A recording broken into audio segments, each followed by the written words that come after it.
You won't believe this. I asked Peakboard's AI for a full distribution center suite, and it generated 3 connected apps in under 5 minutes.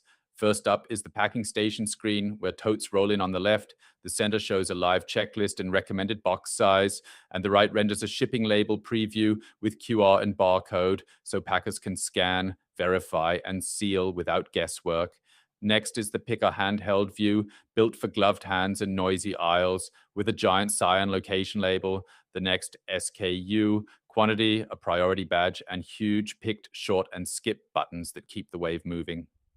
Finally, the supervisor dashboard pulls it all together with throughput KPIs, a trend chart, a podium style picker leaderboard, an interactive zone heat map, and a live event ticker.